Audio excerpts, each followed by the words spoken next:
This podcast is a quest for well-being, a quest for a meaningful life through the exploration of fundamental truth.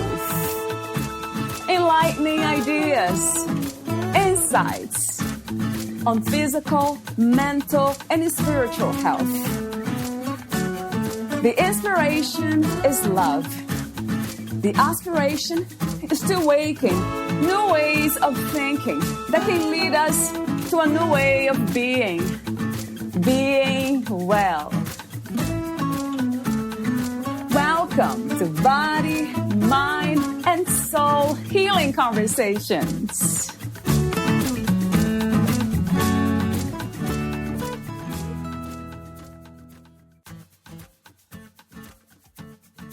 Knowing your purpose is important. When you understand it and are living true to it, you have a clarity, confidence, and avoid stress as you allow it to be your guiding star. This is for the busy professional who knows what it is to be exhausted, overwhelmed, and is ready to break free from it. But how? In this book, Dr. Claire gives you a clear path to break free from stressed out living. Discover what is keeping you stuck there and what you must do to break free. She uses stories and diagrams to make it easy for you to make the necessary shifts and choices to embrace freedom from living stressed out. It is time for you to have the space to enjoy great relationships with family, friends, and God. Help, I Want Out is your opportunity to do so. Valeria Teles interviews Dr. Claire A. Smith, the author of Help, I Want Out, What to Do When You Are Stressed Out from Keeping It All Together. Claire Annelise Smith, aka Dr. Claire, is the founder of Blazing Star Network, a professional training and spiritual coaching firm. She is also the author of multiple books and publications. With 2 decades of executive experience under her belt, Dr. Claire understands the drive that keeps individuals going. As an author, speaker, spiritual mentor, and coach, Dr. Claire helps leaders organize their busy lives to have more time to connect with themselves, the people they love most, and God, without stress and guilt. Meet Dr. Claire at livingstressedout.com. Here is the interview with Dr. Claire A. Smith. In your own words, who is Dr. Claire Annelise Smith? In my own words, Yes. Well, I could say I'm a human being. Okay. Well, it's funny. I said to somebody yesterday, I don't like talking about myself that much, but I am an author, a speaker, spiritual mentor, and coach. I enjoy connecting people with each other, and above all, connecting people with God. I mean, God really makes the connection, but opening that space for people to know God more. I've done a lot of things in my life, and the main thing I've done in the past and in the future is work with young people. Just seeing them grow as Christians, but also as people who take their place in society with confidence, recognizing their gifts. And I was just speaking with a former youth leader this morning, and that was a joy. I listened to her, and when she talked about her daughter, and I couldn't help but say, you're so gentle with her, because the daughter came in briefly. And just seeing that fills me with joy and pleasure. I've taught in a seminary. I've pastored churches. I've done a lot of different things. But right now, I feel a lot of my past life is encapsulated in what I'm doing now in my writings and my coaching. Wow. So that's me in a nutshell. Yeah, and that sounds wonderful to me. How did you become a Christian, Dr. Claire? So I grew up in a Christian home, but I don't believe in being a Christian by osmosis. Right. So right. I believe it's a choice we make, that we may slide into it, but at some point we make that choice for ourselves. And the high school I went to had something we called Bible Club. And we kind of, a lot of times in the first form, which is what it was at that time, and we went to high school around 10, 11, A lot of times as first formers, we went and then we kind of grew out of it. We had more activities. And one day, we had a form prefect who would always invite me to Bible club as I got older, and I was like fourth form now. And this day, she was so persistent. This day I said to her, look, if I don't have orchestra, I'll come. And we always had orchestra on Wednesdays. So that was me getting her off my back. And when I went to the music room, we did not have orchestra. I didn't remember her. Went up to the staff room for some reason, and there she was. Right. Claire, are you coming to Bible club? Oh. So I remembered my promise, and I went, and that's where I made my commitment to follow Christ. Do you believe that we are all being guided to get to know God or the source, the divine force, whatever name we give to that reality, which to me is the only one that's real anyway? Yeah. So do you believe we're being guided to get to know that place more? Yes. I've never consciously thought of it the way you put it. But even as we go through scriptures and so on, it's evident that God is always calling us. And the question for us is, will we heed the call? Will we answer the call? And will we in some ways declutter our lives to be in a place where we can actually hear it rather than waiting for something catastrophic to happen? True. For you, what, where, and who is God? Yeah. So in terms of where, which is the easier one to start with, right? So God is everywhere. The Bible talks about God being spirit, and those who worship God must worship in spirit and in truth in John chapter 4. Don't ask me the verse. And then, but God can be within us, and that's our choice. And then who is God? So in some ways, I just said God is spirit. God is infinite. God is beyond our comprehension, and yet we're able to comprehend in as much as our finite minds can. Then there are the classic three things: all powerful, all knowing, all wise. So that's saying there's more that can be said. I think the other two things that must be said about God is that God is love. And God is wise. Well, I talked about God being all-knowing and all-wise, but God is love. And God is, with that love is compassion. And so I love the verses where it talks about God knowing that we are frail and understanding that. But for us to not be presumptuous then. And the final thing I would say about God is because God is all of this, God is to be worshipped and adored and not taken for granted. Yeah, in your book, you say, God loves you unconditionally. That phrase is very powerful. If we get to really understand what that means, being loved unconditionally already. I love that you said that too, that you made that connection. God, love. Yeah, that's actually the way I relate to God. I do say divine force, but it is love because there's nothing more powerful than love. From my perspective. Yeah. 2020 has been a challenging year for a lot of us, a time of change, lots of change. So my question for you in that is, what insights have you gained from the events in 2020? Yeah, it's so funny. A friend was just asking me if I'd been affected by COVID. In terms of family and so on, and not so much family, but I know people who've died. I've had friends who've had it. But when I look at 2020, in some ways, I guess for me, life is a stream. So 2020 was hard in a lot of ways for a lot of people. But when you examine the elements of 2020, they are the elements of life. We may have experienced them in a concentrated form, but it's life. So 2020, when we were in it or coming out of it, the questions we have to raise are questions about life and living, and how do we live well in any season. Because some people may not have had a 2020, but they may have had a crisis season when it felt like everything was falling apart and everyone was leaving them. And I believe if we know how to live well, we will live well regardless of what is happening around us. And I'm not sure if I answered the question. I'm sorry. Yes, no, we did. I love this idea, Dr. Claire, that we can somehow see that light in the midst of chaos and confusion, perhaps challenges. We can still see the opportunity to grow somehow at some level.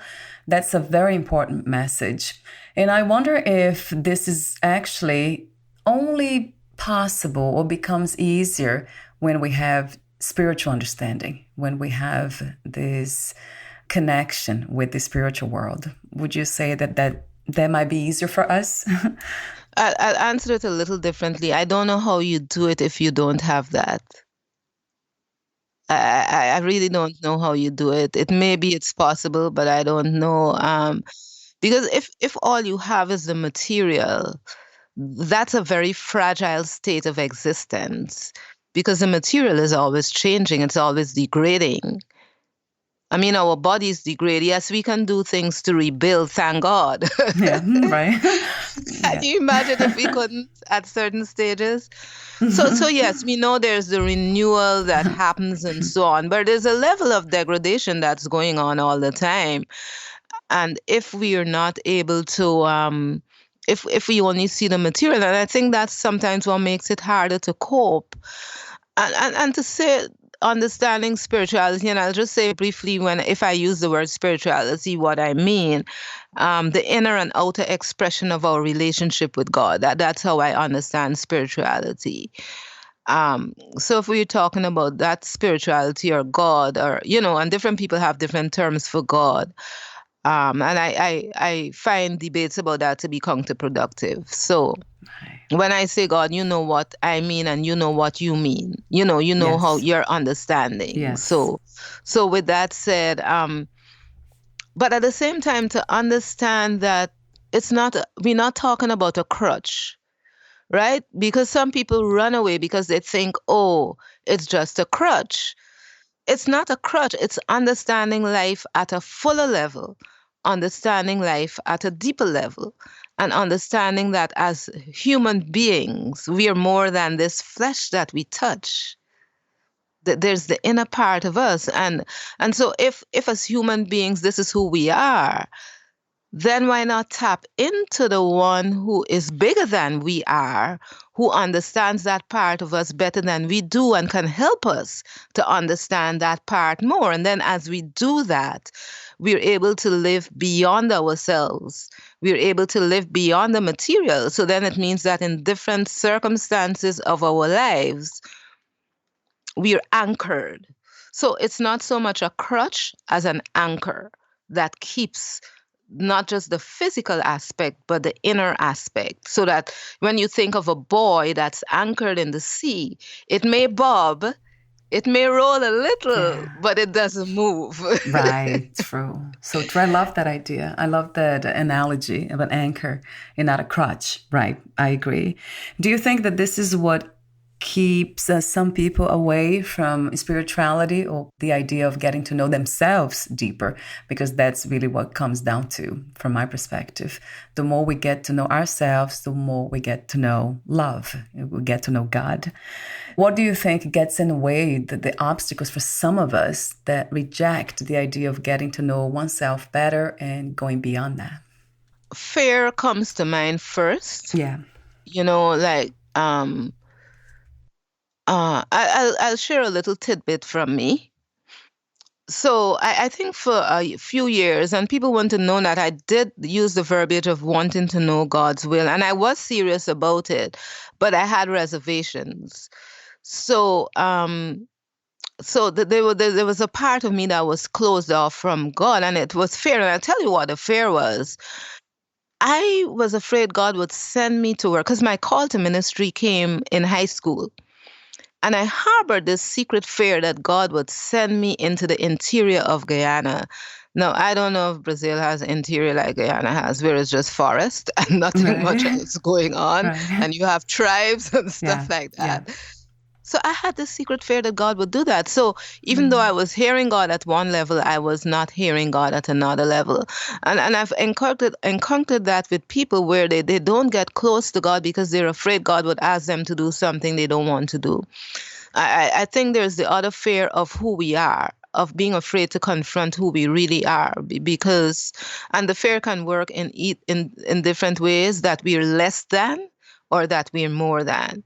So I think fear is a powerful motivator. Other people is they want to portray that they are wiser than they are. And so wisdom in their understanding, our understanding of wisdom would be different. Well, instead of wisdom, let me use the term learned. They're more learned than they are. So that kind of learnedness that they wish to portray says only what is extremely rational can be allowed. And we know when we start getting into God, God is rational, but also not rational in our human understanding.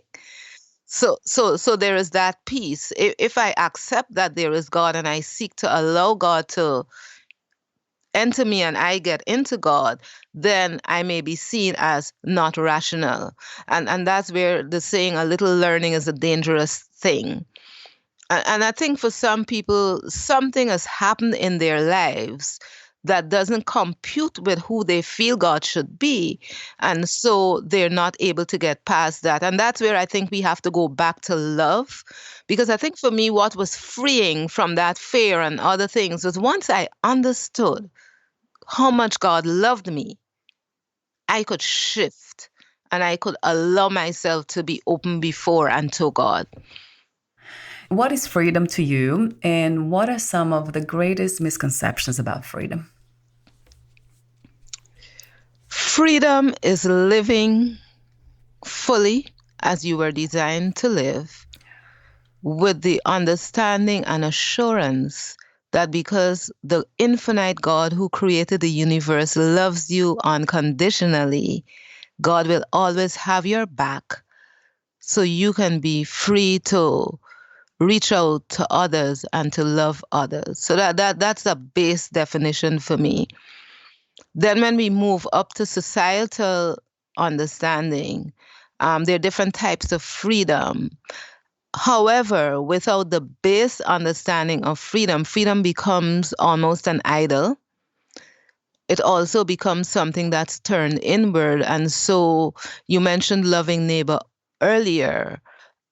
We forget the importance of loving neighbor, and we pay lip service to do unto others as you would have them do unto you. And so freedom becomes this thing that we want and we cling to and misunderstand. And so other people are harmed in our quest for freedom. You wrote the book, Help, I Want Out. What to do when you are stressed out from keeping it all together, which I mentioned off record about the keeping together. It's another habit we have.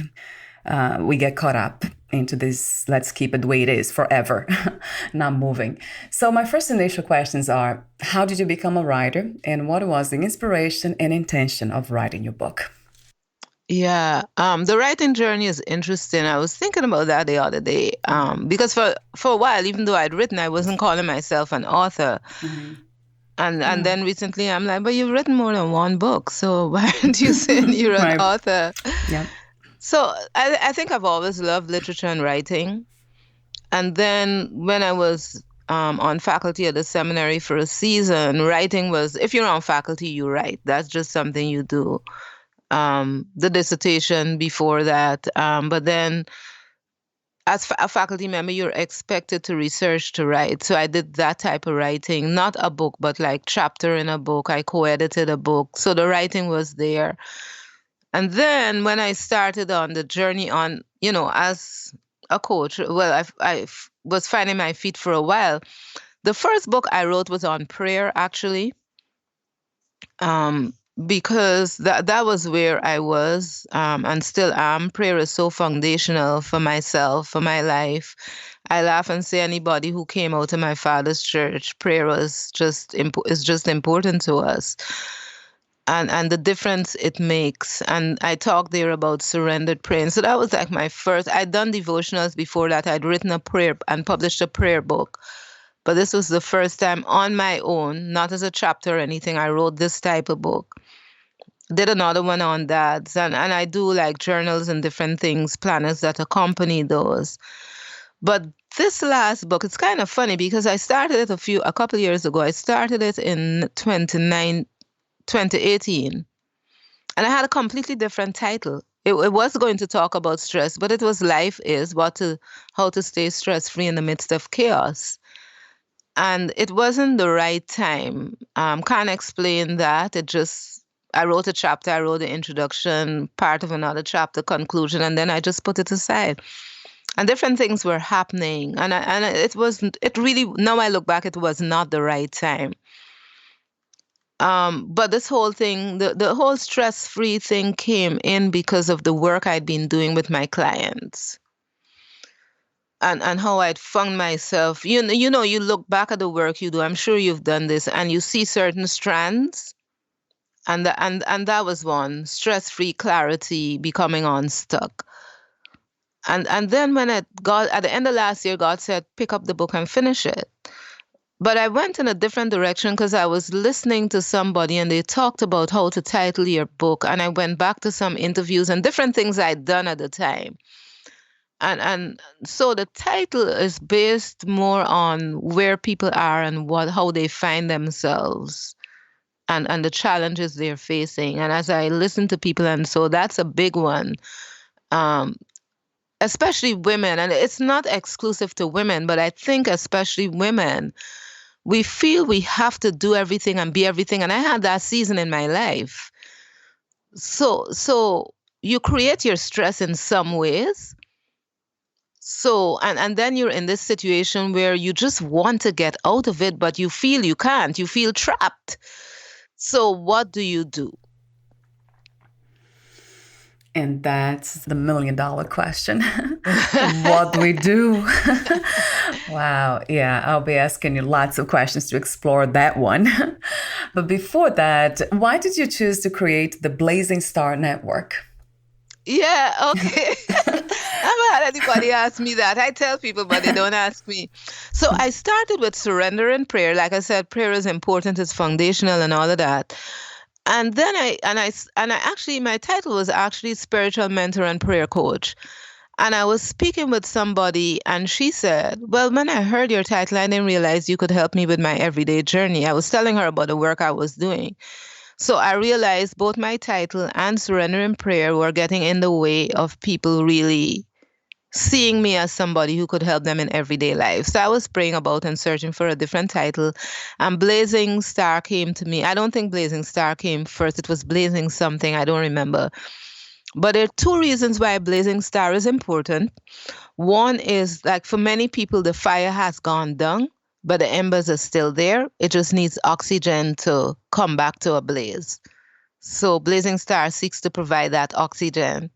And the other thing is that there's a blazing star perennial. So it goes down in the winter, but when spring comes, it comes back to bloom. So saying to people, you too can bloom again. Right. What a beautiful and inspiring work. Thank you, Dr. Claire. We need more of this in this reality. A lot more of this. How do you define stress? Stress, okay. So there's stress, and stress is a part of life. It's that kind of tension and so on. So I focus more on being stressed out. And being stressed out is living with an overload on your system that leaves you feeling overwhelmed mentally, emotionally, spiritually, and physically. Because we can't avoid stress. We cannot. It's going to come. But if you don't deal with it, if you don't recognize your stresses and know what to do with them, then you end up in this stressed out state, which is where you feel trapped and you're trying to get out. So true. So stress, that's interesting because I often ask the question, is there such a thing as healthy stress? And most people say yes, because it's a necessary force. Yeah, we need that. So a stressed out life, stressed out lifestyle. What are the signs when we are living this kind of life? Yeah, some of it is physical. But I think when we really allow it to go on and on, we get the physical signs. We're tired. We feel overwhelmed. If we allow ourselves to feel, because another thing that happens sometimes when we're in this stressed out loop, we stop feeling. We're afraid to allow ourselves to feel because then we don't know that we could handle how we would feel.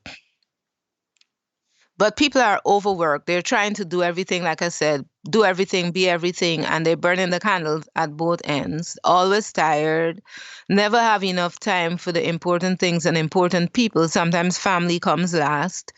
Decision making is not as sound as it should be. Mental acuity is not as sharp. You know that you're not as efficient as you could be, as productive as you could be. You know you're functioning below your level. You're not your creative best because creativity goes out. So then you're reactive rather than proactive. You're snipping at people. Simple things become big things. People have to be careful how they approach you. And then the health, that's a big one. You don't have time to attend to your health. So those are some of the key ones. I love the way you say, in your book, you say, you are holding things instead of releasing them. You carry them on your mind and your heart with a toll on your body. Some of what you hold on to are expectations and dreams that have not been met or fulfilled.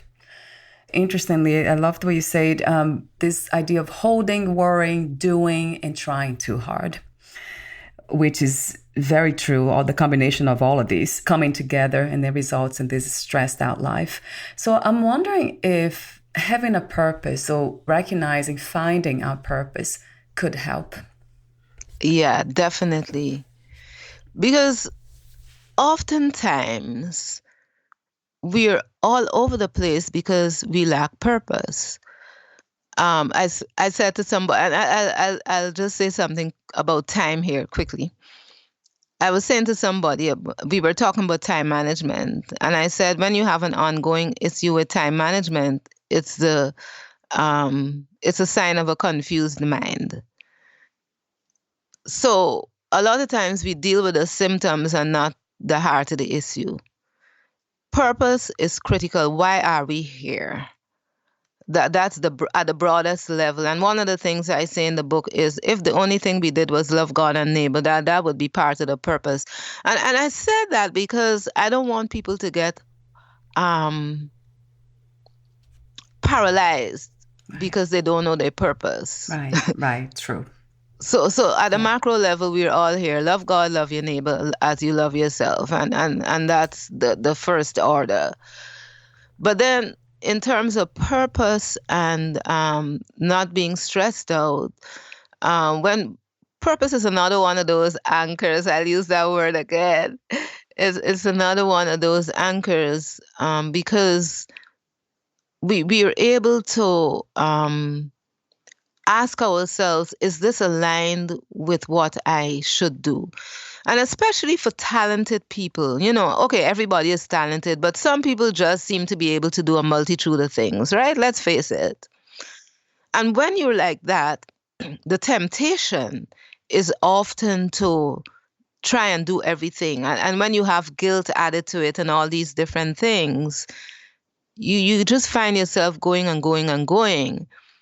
And so just to give some examples, if my purpose is to care for others, then I have to add to that, where is it I'm being called to do that? Because there are how many billion people on the face of the earth? So evidently I'm not called to care for everybody. So then to talk about purpose, you also have to talk about call and understanding what you're called to do, and then in a particular season where you're assigned. Purpose keeps us from being people pleasers. Purpose helps us to have security. Because like I mentioned, the guilt at not, maybe I have the gift to do this, so I should do this. Purpose comes and says, but this is not why you're here. There's going to be somebody else who's that's more aligned with their purpose. And it's kind of hard to talk about things separated out, even though we have to, because related to purpose, assignment, and call is the whole understanding of our value. Because we can know our purpose, but if we don't understand our value, we'll be fighting our purpose. And we don't want to fight our purpose. We want to live into our purpose or fight against staying true to our purpose. So hopefully that answers. I love this idea of finding meaning, which is connected to purpose. But it's so much easier when it's connected to spirituality, because it's just incredibly challenging and beautiful at the same time. This idea of loving yourself and others at the same time and being compassionate to everything. So that if we can make that our purpose, then that's it. What else do we really need to live by? From my perspective, that it has been that way since I started working, writing, and getting into the business of healing. And then it just feels so true and so peaceful. It's interesting, even though I'm really busy, but it's like, oh, yeah, it feels amazing. That's incredible how we can balance. We can come back to balance easier when we have that anchor, as you said. Yeah, and you found your purpose as a healer. So, yeah, you're going to love it. Yeah, I mean, you got to love it because it is an amazing space to be in, constantly learning and teaching and learning at the same time, which, an incredible journey, adventure. Talk to me for a moment, Dr. Claire, about your own experience with this stressed out lifestyle and how did you get out of it?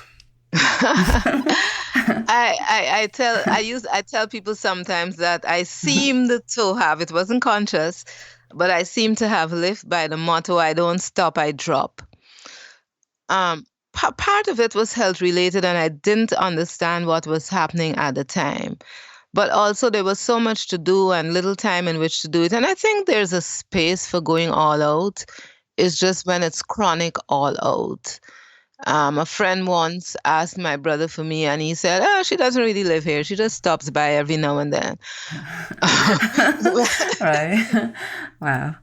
So before I came to the States to do postgrad, a number of things happened. I was very busy with church stuff. I was youth coordinator for the denomination. And it's not as huge a denomination as in the States, but I was doing that national work. I was on some international things. I was pastoring a couple churches. It was just a lot. I didn't really think about it. I just kept going. I mean, I saw my father just keep going. I saw my mother do a lot. I didn't really, and even though my mother talked about it, she was not the kind would push you, which I am grateful for. There's some parents are just aggressive. My mother wasn't like that, but she did make a comment about it a couple times.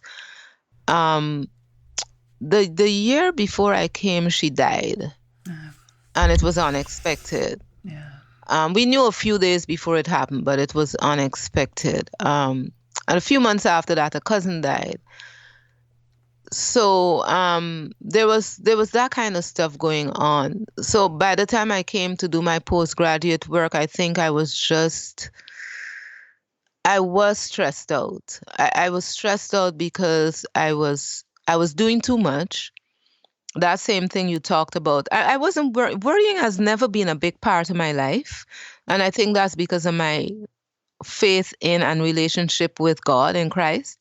So it's never been, the worrying too much was not that big a deal, but I was holding a lot within me. After my mother died, I went back home. I was abroad at the time when it happened, and I couldn't go. She wasn't home when it happened. But I went back home and dealing with that, and then going through her things, which was in itself, it was a traumatic time. And then when my cousin died, her daughters came to live with us, and that was a joy. But it was another thing. The grieving process for my mother was interrupted by another grief. Does that make sense? So then I'm doing the postgraduate studies, and there was a course that kind of allowed me to begin to look at myself, and I was able to get some counseling. Which is why I'm always like, get help, don't struggle on your own. But the other thing that happened was my prayer life. I finally had space to get into a different place with God. And I would say my prayer life, the prayer life I developed in that time was critical, which is why the pray, How to Pray, Living Holy Through Honest, Surrendered Heart Praying was the first book I wrote. I would truly say that that was the pivotal point in my life. And that's where I talk in the book about rest and renewal. That's where it comes from, just my own journey, understanding that when I have these times to stay in prayer, and I know when I'm stepping away and I have to go back, because I'll feel that. I think for me, some of the signs are the creativity is less. um I'm more anxious, not in the sense like I'm worried, because I know God is gonna take care of it, but I'm anxious in the sense that what do I do next? I don't have clarity. So it's probably better to say my clarity goes physically, because I have some health things I have to manage, and they begin to affect me more. So those are the things. So then the prayer time, I have a friend, when I say prayer, she says meditation. Okay. Yeah.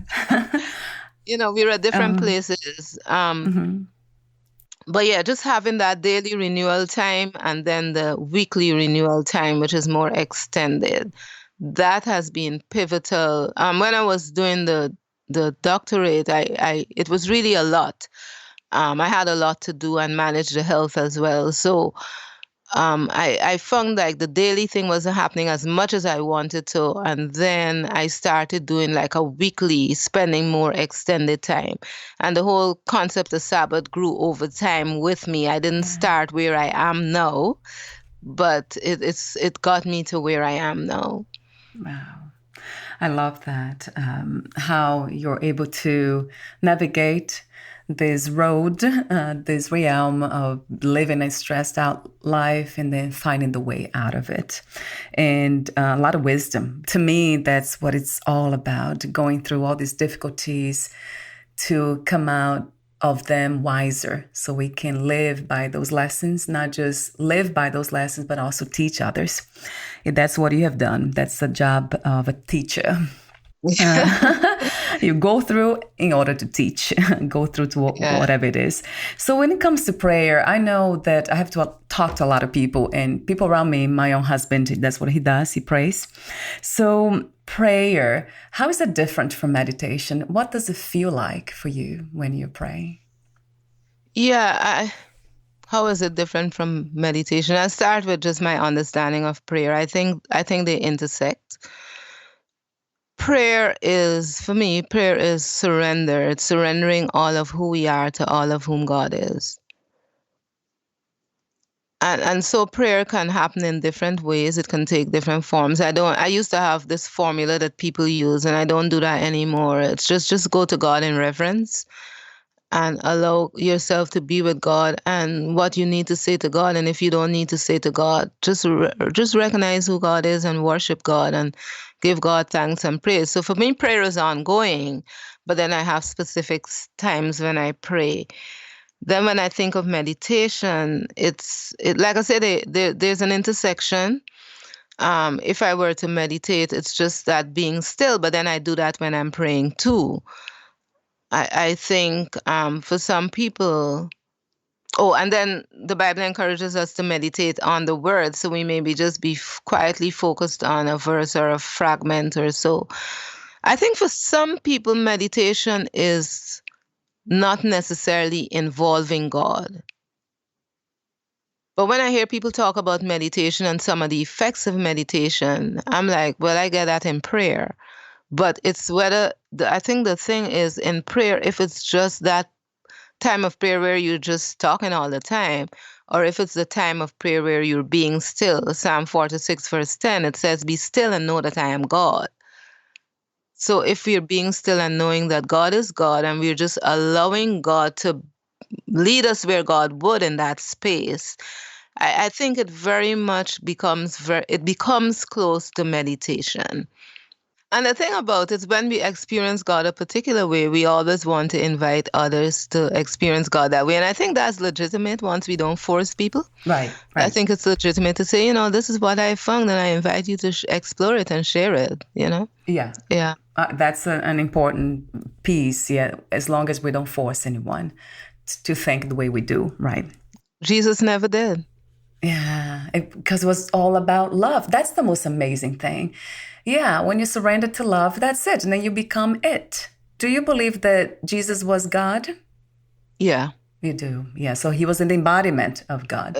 Yeah, I believe Jesus is the full expression of God, and but the thing about it is when he was on earth, they didn't get that. It is his resurrection that showed that, and if you don't believe the resurrection, it's gonna be hard to accept that he is God. Right. But I do believe that if we follow Jesus, his ways, his teaching, really follow it, not pay lip service. Yeah. Because a lot of people say they follow it, and I would include myself there. But if we stop and really take a deep dive, we'd see how far we're falling short, especially with the compassionate piece. And yet compassionate marked Jesus. So often we hear he stopped and he looked and he saw this and he was moved with compassion and he did something about it. And sometimes I find we say, oh, let's do something, but we don't have the compassion that undergirds it. And so it becomes this arbitrary, not arbitrary, but it becomes the stick with which we beat others.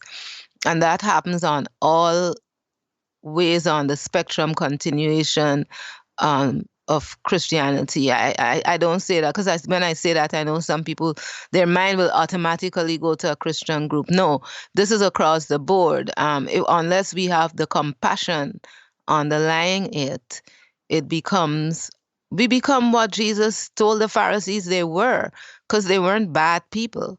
They were trying to get people to follow God, but they were doing it without compassion.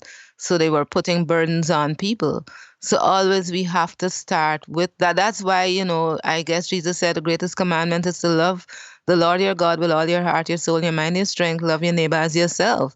But I firmly believe that we can only do that when we have received God's love, because we as human beings are so finite, we are so frail, and we have our own brokenness, that God's love becomes that well from which we draw, and we're constantly renewed so that we're able to love ourselves and love other people.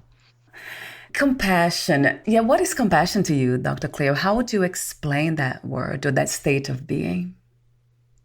It's a way of caring that comes from deep inside you. Mm. It's not surface. And it's the ability to feel. You may not be able to feel exactly what the other person is feeling, but it's the ability to feel. And for the empathy, I think it has an element of empathy. But for your emotion to be so engaged that you can't just act as if you never saw or heard. We have not been through certain experiences. How will we connect with others in that empathetic way? We have to have that experience, right? I think it's harder, not impossible. I think it becomes impossible when our own feelings are locked away.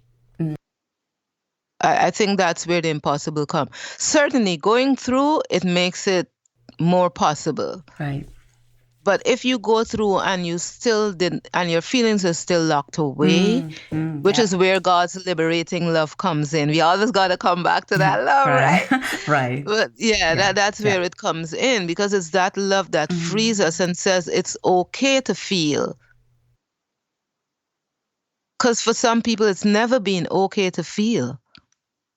How do you feel when everybody is depending on you and you are not depending on a bigger source? How do you feel when you've been told your whole life it's wrong, and you don't know, there's nobody who's been able to come and show you that it's okay?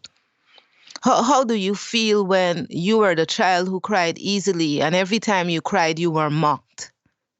and nobody was there to stand for you and say it's okay to cry. What are you saying? Basically, we cannot really help others and help the world like so many of us want to do without that bigger help, without having the God as the having our backs, as you call it, and on the background. That's where strength comes from. Yeah, in that deep way. We will do good things. Anybody can do good things. Right. And we need the good things. But to go to that deeper level, it's about levels, I guess. It might be the compassion, the underlying compassion, being there all the time. Yeah. Right. Because if I'm hungry, if I'm starving and you give me food, I don't care if you're compassionate. That's, right. But to help me thrive as a human being is going to need more than giving me a plate of food. So we almost now at the end. I have the ending questions. I love your work and the way you tap into so many important points with a lot of wisdom. Boundaries, that's a big one too that you speak of, setting boundaries, how to deal with rejection, self-worth, value, expectations, goals, and the freedom lifestyle. You have everything there that can help so many of us. It has been a reminder for me to go back. I was like breathing deeper and like, oh no, I have to practice this more. And that's the truth. So I have these ending questions. Before I ask them, would you like to add anything or read a passage in your book? Yeah. The first thing is thank you for the work you do. Thank you. It's so important that you do it yourself. And then you involve others by giving us this platform from which we can share and we can enhance what each other do. And I really appreciate that. Thank you. Thank you. Yeah. I'm going to read a passage. There is a character in my book called Olivia. Okay. And so this passage involves Olivia. Initially, it's just her. And then later on, her daughter comes into perspective. And just to say too, the book Help I Want Out, you can get it by going to livingstressedout.com, and there'll be a way for you to share the link, but livingstressedout.com/gethelp. And that's where the book is. And if you use the code FIT4JOY as one word, you can get a 35% discount on it. And if you have one thing you're struggling with, or you feel if I can find one thing to focus on to get out of my stress, I'll be further along the road. Then just go to livingstressedout.com/one thing. And you'll see a form there to set some time to talk with me. So this is the excerpt. It's from, I don't remember which chapter anymore. Anyway, and as she read, and this is as Olivia read, she thought, this is at the end of the day. As she read, she thought about her day. She had messed up a simple assignment royally. Fortunately, she had caught it before any real damage had been done. She had also gotten on Victoria's case without trying to support her in her job. On the way home and throughout the evening, she'd kept playing those incidents over and over in her head. She could not let it go. As she read the scripture, she realized what she needed to do. Just let it go. God, please forgive me, she asked. Please forgive me for not trusting you more. Please forgive me for being sharp with Victoria. Please forgive me for carrying this after I turned it over to you. She read the scripture again. She felt better already. She knew what she needed to do. Tomorrow, Olivia would apologize to Victoria and pay better attention to her needs. She needed to work more with Victoria so that she had confidence in her ability. Olivia also needed to be more understanding. Even though she was working with her team, she was not perfect, but she was making strides. These daily times helped her to be more gracious as she became more aware of God's grace in her life. The increased awareness of God, God's love, and God's grace that you get in these times gives you perspective. Having received it, you can give grace to yourself and others. This keeps you from fussing over every little thing that goes wrong. Moreover, you gain a better understanding of what you can and cannot control. What? This is terrible. What is wrong with people? What is wrong with this country? Has everybody gone mad? What is happening in our world? Having said that, Olivia left the room where the television was playing the news and resumed her knitting. Mommy, it's really bad, isn't it? Roberta had run behind her into the room. Yes, it is, Olivia replied calmly. How come you're not freaking out? I don't know, but it really got to me like, should I be afraid? Olivia put down her knitting. You know, Roberta, I have come to realize that while I have a part to play, there are some things that I can neither control nor change. I have therefore prayed for the people involved, the perpetrators and the victims. I am sure there will be a fund to help the victims. I will contribute to it. I will help us be better people so that we have more peace, starting with you and Olive. Right now, however, I have done what I can do and know what I will do. My freaking out will not change anything. It will not help anyone. Roberta stared at Olivia. But you used to freak out all the time. I used to get scared when you would go on and on about things. That's because I had too much on my plate. Everything triggered me. Now I'm doing less and taking the time to pray and read my Bible. I try to hear what God is saying. I did freak out initially, but then I realized that I wasn't helping anybody. Those emotions kept me from thinking clearly. I'm sorry that I scared you in the past, but here I am, knitting and praying. I have one last question for you. What are 3 things about life you know for sure as of this moment? For sure. For sure. Yeah. God is real. Yeah. Life will throw you a curveball.